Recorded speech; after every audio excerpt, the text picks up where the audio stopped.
आज की इस कथा में हम आपको सुनाने जा रहे हैं नवरात्रि का चमत्कार। नवरात्रि केवल एक पर्व नहीं, यह एक ऐसा समय है जब संपूर्ण सृष्टि माँ दुर्गा की भक्ति में लीन हो जाती है।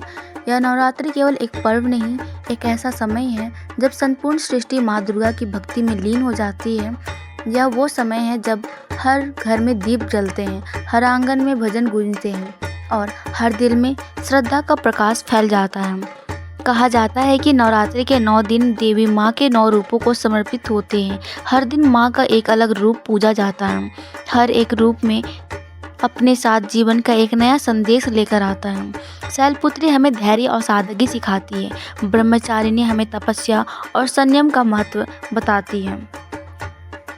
कात्यायनी साहस और बल की प्रतीक है और सिद्धिदात्री हमें यह विश्वास दिलाती है कि सच्चे मन से की गई भक्ति हमेशा फल देती है। प्राचीन समय की यह कथा है। एक गरीब ब्राह्मण हर साल नवरात्रि पर व्रत करता था। उसके पास पूजा के लिए ना तो विशेष भोग होता था, ना ही सजावट के साधन। वह केवल एक दीपक जलाकर माँ की ध्यान करता। लेकिन उसकी श्रद्धा इतनी गहरी थी कि वो एक वर्ष माँ स्वयं उसके घर आई। कहा जाता है उस रात उसके घर में ऐसी दिव्य ज्योति निकली कि पूरा गांव चमत्कार देखकर दंग रह गए। अगले ही दिन उनकी सूखी खेती में हरियाली छा गई। यह है नवरात्रि का पहला चमत्कार। सच्चे मन से भक्ति व्यर्थ नहीं जाती। एक और कहानी एक विधवा स्त्री की। उसका कोई सहारा नहीं था, लेकिन हर नवरात्रि पर वह कन्या पूजन करती। एक साल उसके पास केवल एक मुट्ठी चना और गुड़ था, फिर भी उसने छोटी कन्याओं को बुलाकर सम्मान भोजन कराया।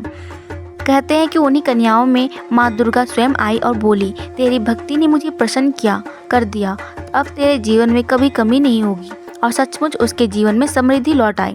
नवरात्रि केवल पूजा का पर्व नहीं, बल्कि यह अच्छाई की बुराई पर जीत का उत्सव है। महिषासुर जैसे दैत्य ने जब देवताओं को परास्त कर दिया, तब माँ दुर्गा ने 9 रातों तक युद्ध किया, 10वें दिन विजयी पाई। तभी से 10वें दिन को विजयदशमी कहा जाता है। यह हमें सिखाता है कि संघर्ष कितना भी बड़ा क्यों ना हो, धैर्य और साहस से हम विजय पा सकते हैं। आज भी लाखों लोग नवरात्रि में चमत्कार अनुभव करते हैं। किसी को बीमारी से मुक्ति मिलती है, किसी को बिछड़ा परिवार लौट आता है, तो किसी की मनोकामना पूरी होती है। दिल्ली की एक महिला ने बताया कि उसने संतान सुख के लिए नवरात्रि का व्रत रखा। वर्षों बाद भी जब उसकी कोई संतान नहीं हुई थी तो वह निराश हो चुकी थी, लेकिन 9 दिनों की सच्ची तपस्या से उसे माँ का आशीर्वाद मिला। आज उसका बच्चा उसी की श्रद्धा का प्रतीक है। बंगाल, गुजरात, बिहार और उत्तर भारत के हर कोने में नवरात्रि अलग अलग रूप में मनाई जाती है। कहीं गरबा होता है, कहीं दुर्गा पंडाल सजते हैं, कहीं घर घर में रामलीला होती है। ढोल नगाड़ों की गूंज, आरती की ध्वनि और भक्तों की भीड़ इस पर्व को और भी पावन बना देती है। माँ दुर्गा हमें सिखाती है कि विपरीत परिस्थितियों से डरना नहीं चाहिए। दूसरों की मदद करना ही सबसे बड़ी पूजा है। सच्चाई और भक्ति के सामने हर बाधा छोटी है।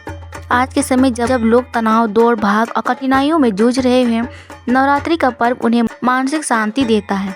भले ही कोई बड़े आयोजन ना कर पाए, लेकिन यदि कोई सच्चे दिल से माँ को याद करे तो उसके जीवन में बदलाव आना निश्चित है। प्रिय दर्शकों, नवरात्रि का चमत्कार केवल पुरानी कथाओं का सीमित नहीं है। यह हर समय उस भक्त के जीवन से होता है जो श्रद्धालु से माँ को पुकारता है। आइए हम सब मिलकर प्रार्थना करें। हे माँ दुर्गा, हमारे जीवन से अंधकार दूर करो।